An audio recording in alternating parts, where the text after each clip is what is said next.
Kia ora, I'm Simon Wilson from the New Zealand Herald, and I'm here this afternoon to interview Eric Chuah and Rob McNeil, two of the 12 candidates standing for the Auckland mayoralty. Welcome to you both. We're going to start with a short introduction from each of you, and then of course I have a series of questions. Perhaps we could start with you, Eric. Could you tell us in 30 seconds or so why you're standing for mayor, and just introduce yourself? Sure. I'm Dr. Eric Chuah, and I used to be a lecturer at Monash University in Australia, and seconded to the Global Terrorism Research Centre, and then later to the Australian Defence Intelligence, basically based on my strategic analytics expertise.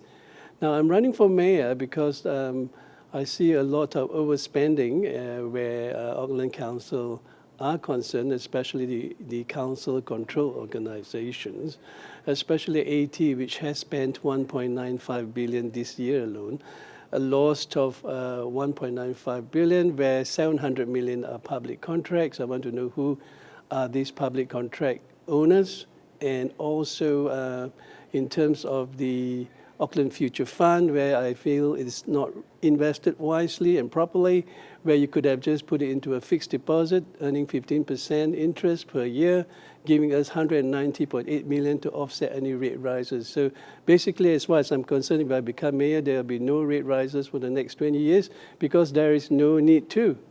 And the fact that Wayne is trying to increase it up to another 8%, which is shocking, it's totally unacceptable. Rob McNeil. Thanks for the opportunity, Simon. I'm Rob McNeil. I'm running for Auckland Mayor on a platform of empathy for animals, the people on the planet. I'm running under the Animal Justice Party banner, and we'd love it if you check us out under animaljustice.co.nz. But aside from the animals, I'm running for mayor because I love this city. I love it to death. I'm born and bred and raised in West Auckland to a single mom, and I'm now a retired chartered accountant focusing on trying to do good, and this city needs a lot of change. I have a lot of history in managing long-term multi-million-dollar wastewater, water and rodent contracts in my time as an accountant, and I think I can bring that financial expertise to the finances of the city, along with an empathic and compassionate approach to the least vulnerable members of our society. Thank you. Let's start talking about council finances. I've got some quick questions which either of you could feel free to answer. Have you read the annual report? Yes, I would say so, yes. You have read the annual report? Yes. Rob? I've read the pre-election report. I've been spending my time campaigning. I'll be up to speed though. Okay. Could either of you tell me how much of Auckland Council's revenue comes from rates? Well, 3.59 billion this year alone comes from rates, and last year was 3.18 billion, where it was an increase again of 5.8%. So it's quite a huge. That's correct. Yeah. Rob, do you know what proportion of the total revenue that 3 billion is? I don't. To be honest, I have spent my time on campaigning rather than having all the numbers. It's about 40%. Do either of you know the average rateable residential property value? Well, I think it's probably around a million, where for just as an example, a 1.4 million home, we have a rateable value of approximately 4,000, and the water rates is about 1,000. This was reported in the stuff. Yeah. That's roughly correct. The average rateable value in Auckland is 1.29 million. Wow. And that property would pay just over 4,000 in rates. That's right. The rates rise that you mentioned, Eric, 5.8% this year. Do either of you know how much that equates to per year? How many dollars that is? I think approximately, if I'm not mistaken, around 170.8 million. Approximately, based on the fact Rob? that... I believe it's around $250 odd a house. 223, he's closer. Yeah, closer. Yes. All right, so there is in the current budget 4.3 billion being spent on capital expenditure, CapEx. How is that largely funded? Does that come from rates? I think some of them are from borrowings. That's where we have that 1 billion extra expenditure this year, which is... Rob? I don't think a lot of it comes from rates, but again, I don't have all the numbers. That is correct. It comes largely from debt. 5.1 billion in OPEX, and how's that largely funded? Well, I would say largely from debt, really. From debt? Yeah, I mean, well, As you look, said, about 40% from yeah, rates. 40% Yes, so increase that's of rates, correct. then Yes, combined so most with of that comes, well, a good proportion of that comes a from mix rates. of both. Yes. Eric, you have a theory that the Auckland Future Fund is being badly spent, and you have said on many occasions on the campaign trail That's that right. the Auckland Future Fund directors are taking 2% in fees. Yes. Would you like to explain that? Right. This was actually read from the fact sheet of the Auckland Future Fund. If you Google Auckland Future Fund, you see that 2% goes to the trustee of the 1.34 billion invested. Obviously, 2% of 1.34 billion would be 26.8 million. In other words, the trustees are gaining 2 million a month of our Auckland ratepayers' money. So, if I could just interrupt you Yes. there, Christopher Swasbrook, who is the chair of the Auckland Future Fund Right. board, Yes. appeared at the Auckland Council last month and explained that this is not correct, what you're saying. He was quite concerned that the information, he said that the directors of the fund, and I'm quoting, are paid salaries as approved by the governing body. They're disclosed in the annual report, and it is not 2% or anything like that. The annual report discloses for this year that the directors, 3 of them, were paid a combined value of $147,756. That's nothing like 2% of the fund. It's not even a high amount to pay directors. So I wonder why you have been continuing to say this. Interestingly, because first of all, this came from the Auckland Future fact file. If You don't feel you might have misread the information? Yes and no, because 2% of 1.34 billion is very obviously 26 million. What I'm asking you is, Yes. are you asking us to believe that it's credible that the Auckland Council is putting out such extraordinarily wrong information about its own fund? 5.24% is what they said that council receives as an income. Now that would be basically 60 million. So the fact is that if you could plonk it straight into a fixed deposit, and that fixed deposit already returns you 15%, because one of the 7 banks, if you give them 20 years, they will say yes, because they're going to be making 3,000 over mortgage holder loans, so they'll be making like 3-point-something billion. So we would be making like 3.8 billion, that is 190.8 million times 20 years. So you don't even have to be a rocket scientist to know.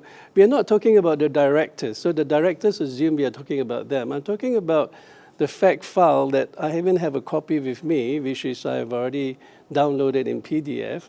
This is a statement given out by Auckland Futures Fund. So in my honest opinion, this is what I interpreted, because if you click on it, that's what comes out.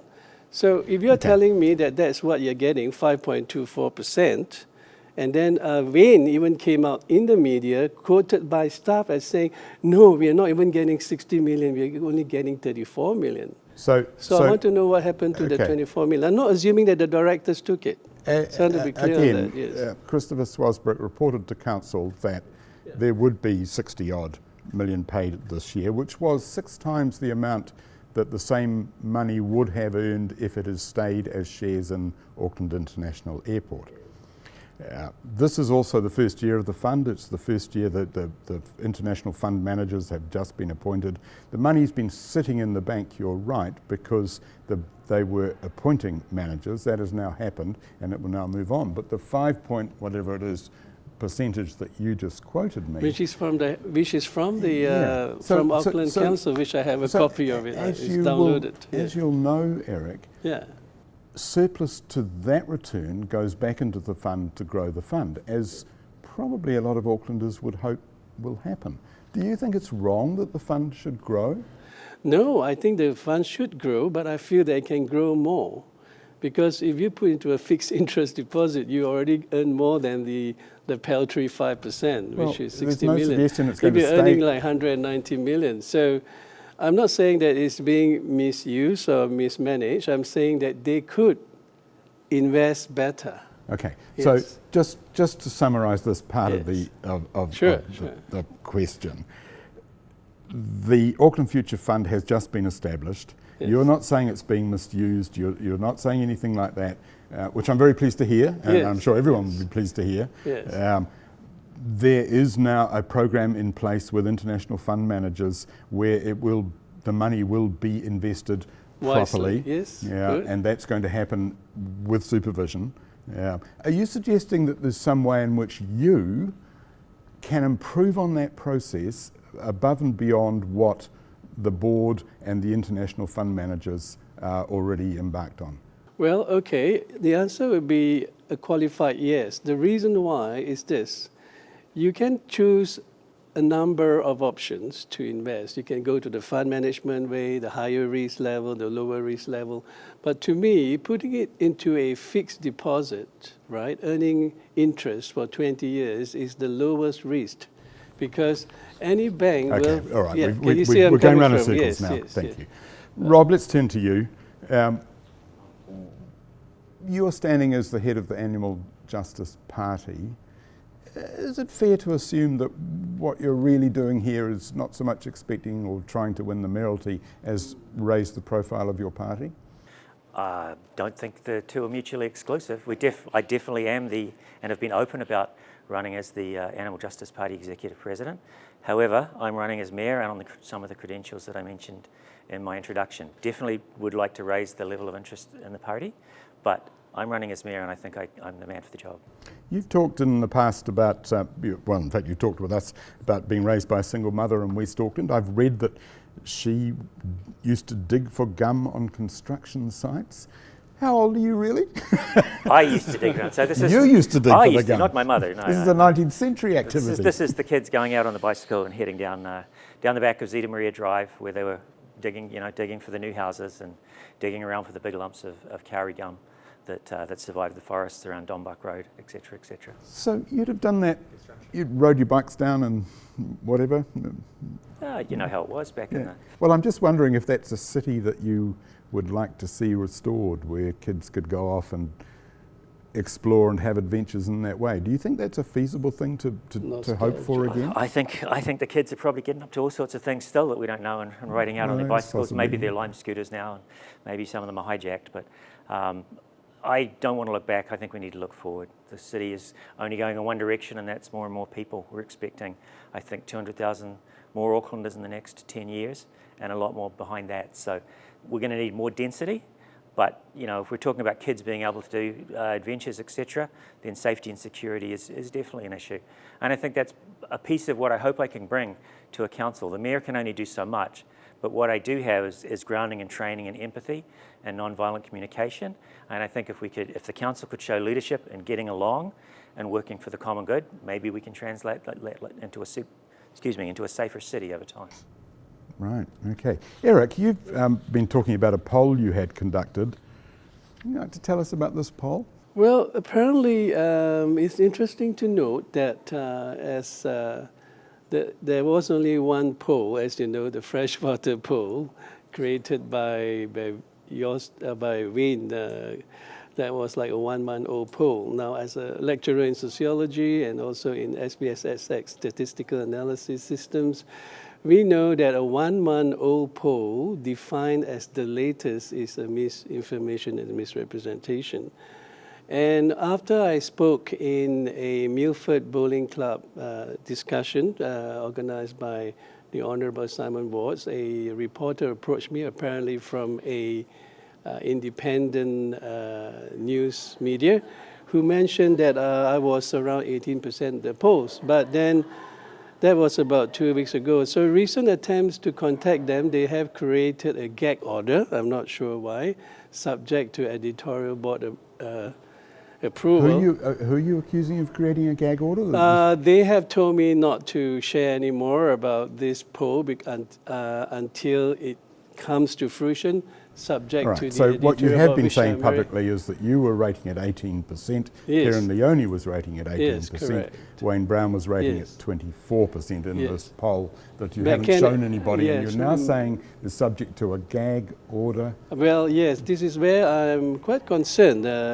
because of the Who are fact... you saying has put the gag order on this? Well, it says subject to editorial board, right? So we are... I'm sorry, yeah. what editorial board is this? Well, apparently I do not know, because they have told me that McCann Erickson did it. Now I'm finding that I can't access any more information in regards to the poll. So Do you think it's a credible poll? I do not know now, because at that time I felt it was very strongly so, because they approached me in the bar opposite the Milford Bowling Club, further up in Milford. But now that they have kind of telling me that, well, Eric, we will tell you when it's coming out, if it comes out. So then I'm a bit worried that, okay, maybe the powers that be, I mean, the ones that Rob, made do you sure have that a there comment was on no this polls. poll? I mean, Yeah. a man in a bar, he could Yeah. be trying to sell you Tim Shadbolt's mayoral chains as It's well. possible. It's, not too it's sure. possible. It I could would be point even out that NZSI's agent Yeah. pretending to the be 18, the 24 only pretending get up to to be a 60, reporter. so Who you knows? can hope the other 40 is me. pretending to like yes. that. Yeah, So, it's possible. Eric, it's possible an SIS agent pretending to be a No, reporter. I'm just Is that what saying you're saying? that. Well, I'm saying that anyone, like you say, anyone can pretend to be, but I'm not going to make any assumption. So could I ask you, I've been to a lot of candidate meetings. Yes, I've heard you sure. speak often, as you know. Yes. And we've talked a bit about the things that you do speak about. Yes, And yes. pretty consistently you've said that from your expertise you believe the Auckland Future Fund, which is a fund to pay for development of infrastructure and services in the Yes. city and Yeah. to build up a big, essentially like a sovereign wealth fund. Yes. You said that it's being mismanaged, or you're now saying, well, maybe not mismanaged, but it could be better managed. Well, let me You've been explain. talking about this poll, Yes. and you've now told us you can't reveal anything about it. I'm just wondering what you're doing here. Why you're standing for mayor? What is it Definitely, you're trying to because I achieve? want to clean up the Auckland Council's overspending. We should already know there is a degree of overspending. No one spends 9.7 billion in a year, and that's clearly some mismanagement going on. Now, where the Auckland Future Fund is concerned, Simon, I just want to make it clear. Just plonking it straight into a fixed deposit would have yielded you 190 million. So why are they not doing that, all these experts? Do they have vested interest? I'm not talking about the directors. Okay. So Let me ask the question let's a be little clear more about it. bluntly. They are the ones who actually had the responsibility of managing 1.34 billion of the Auckland Airport shares, right? They have then chosen to put it into a paltry deposit returning, no different from a savings deposit of like 4.5%, and that's why you get the 5.24. Now, okay, the point is that don't you Eric, think it's Eric, wise to could- put could- into could a we- lower risk thing like a Could fixed we deposit? stop at this Yeah. point? I have explained to you, I have heard several other people explaining to you that you are misrepresenting what has happened with that fund. It wasn't put into a normal savings deposit account. It was put into... I didn't say it was. I said you it just seemed. did I said say- it came you- across you- as if such a small amount as 5.24, Simon. You know, you don't have to be a rocket scientist, Simon, but you know 5.24 is a very small sum for 1.34 And billion. I have Any also- billionaire would Eric, have asked for 15%. I have also just explained Yeah. to you that that amount Yeah. was agreed by the council as the money that would go back in That the is the first previous year. council. But if there's a new council coming in, I'm going to be cancelling Yes, that. Yes. because surplus to that would be used to grow the fund. However, we're And going what around in surplus would we're that going- be, we're Simon, going when such a around paltry in sum? circles. And 100? No, I'm not going around in circles. I'm Well- talking about the fact that if you follow my idea of 190.8 million, you will definitely be getting 3.8 billion in 20 years. You don't have to be a rocket scientist to do that. Well, you keep saying I don't have to be a rocket scientist, Yes, but I have read the sir. numbers, and what Why- you're why saying can't you do it that simply way? doesn't add up. Do you represent Now, powerful I wonder if I vested could go back to interests? something else you just said, that the Yeah, council is sure. overspending. How much money has the council saved on its budget this year, in the last 3 years? I don't think so. Look, 9.7 billion You're spent not this aware? year. Rob, do you know? 14 billion debt, yeah. The council has a value for money savings program instituted by the mayor and his deputy, Desley Simpson. You don't know how much it has saved? How much have The they amount saved? is $600 million. Right, they have saved $600 million. $600 million. But- 400 odd of that comes from just general savings. About 100 million of it comes from selling unused property, and about another 100 million comes from more strict application of procurement policies. Right. So, And yet they your still managed to suggestion- spend. Yet they I'm still just- managed to spend 9.7 billion.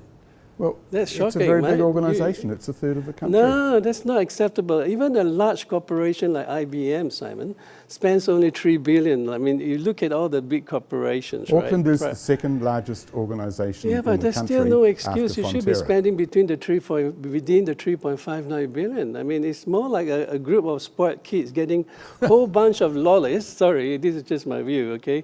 And that's why I'm running for mayor, because I believe I'll do a lot of positive changes. It's a whole bunch of kids, right, getting a whole blob of lollies and, cackling away on how to spend it.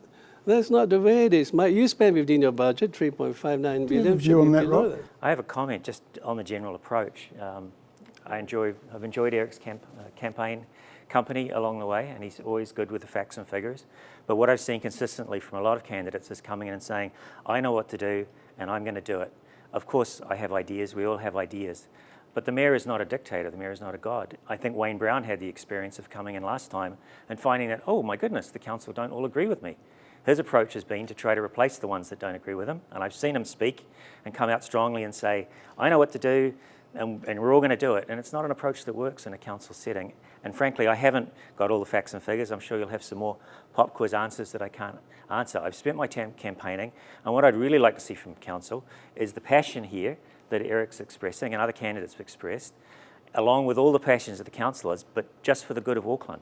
Maybe we can save more money. I'm sure we can. I'm an accountant. I believe the movie Dave in 1993 is the best example of bringing someone in to just look at the books freshly from a fresh set of eyes. It sounds simple. It's an incredibly complex organisation.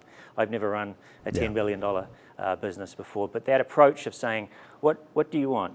Can we speak calmly? Can we not speak over each other and do the best for Auckland? And I'm sure we can do an amazing job. You still have to have vision as a mayor. You can't just be all friendly and Of course. and clap everybody's back and then nothing gets done. Come at me, my friend. I'm not sure you'd want to say Wayne Brown is all just friendly to everybody. Yes, no, he does kick a lot of cones. I've got some more quickfire questions. How well do you know your city? Pop quiz, as you put it, Rob. Is Pokeno part of Auckland City? I believe it is. Pocono. Eric? That's what I would Pocono? pronounce it, sorry. Eric? Yes, I would say It actually so, isn't. yes. It's in Waikato. What about Henderson? Definitely. Henderson, definitely, yes. Definitely. Timbuktu Yes, that is nightclub, correct. the Lincoln Green, some of my favourite There places you go. when I was younger. Where is the Stardome Observatory?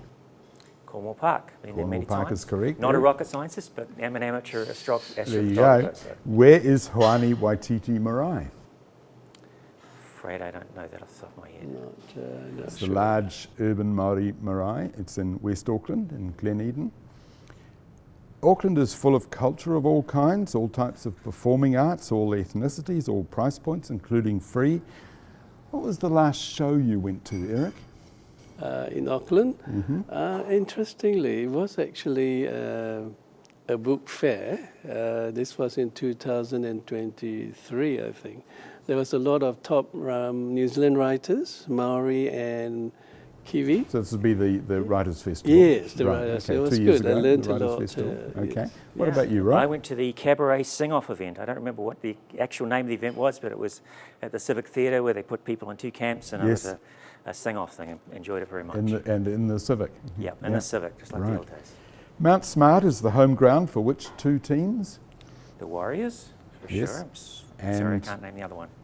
Is that a soccer team? It is, Auckland FC. Auckland Right. FC. Where's Long Bay? Long Bay is On the in North Shore? North Shore, yes. On the North Shore? Yes. Right up the top, right? Yes. What is the name of Auckland's professional orchestra? Auckland Symphony Orchestra or New Zealand Symphony? Rob? I'm afraid I couldn't name it for such. It's I do the like my classical Auckland music. Philharmonia, Okay. also known as the APO. What is the name of the Blues women's rugby team? Sorry, I couldn't tell you. But It I is a will. trick question. They're called the Blues women. How many link bus routes are there in Auckland? Aware of the outer link and the inner link. I'm not aware of. I haven't gone beyond that. Eric? I caught the bus here today though. So There you go. Eric? I would say along the same lines as outer link and inner link. But, And there's also a city link, so there are 3. yes. the red. Yeah. Okay. Yeah, why are there still so many road cones? Okay, I mean, road cones are there for safety. There's a lot of stuff to fix. It's a hilly city. Where I lived in Canada, it was a lot flatter. It had different construction issues, but it's not an easy problem to solve. Certainly, it's not the only problem. So a TikTok with road cones by Mayor Brown is not going to. Eric, do you have anything to say about road cones? Yes, a lot. In fact, as I came out in the newsroom debate in the Auckland Chinese debate about a couple of weeks ago, I was the one who gave Ben Brown the strategy of winning the elections by using the road cone as an issue. However, I did mention also that you forgot to do the first important thing after you won elections was to set up a 10-man or women team, to be gender equal, to police from Wellsford up to Pukekohe, down to Pukekohe, to ensure that any temporary traffic management projects that has been completed, please collect your cones for safety reasons, and also don't charge us the $5 to $6 per cone. So the question why failed to there's do still that. so many road cones, Wayne Brown's answer is the government regulations will require it, and the regulations have not yet been changed. Correct, for safety, and I agree. For, like he says, for safety, for the workers, especially when they are working, you don't want a irate driver smashing into them by accident. But after they have finished it, Simon, that's the point. They are supposed to collect it. It's good to know that you invented the road cones policy. But it's too. not just Yes. that. It's not just the fact that they're left behind or whatever. We need to look back into the contract letting process. Yes.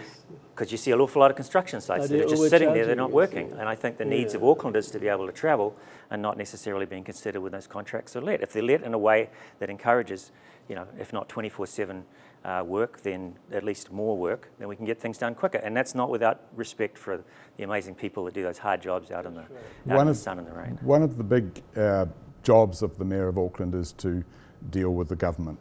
You've got to negotiate on all sorts of things. Have a good working relationship and get things for the city that they might not necessarily want to give the city. What makes you think, Eric, that you'd be any good at that? Well, first of all, I come from left field, if you want to use that term. Doesn't mean political, right? But it means You're I'm an outsider. outside the box coming in. So I'm not connected to any vested interest. I don't have a 33 1/3% share, as stated in Herald, where my friend buddy Paul gets paid $28,000 of council money. I don't have that kind of baggage with me. I'm not connected to business interests. I'm not connected to temporary traffic management union interests.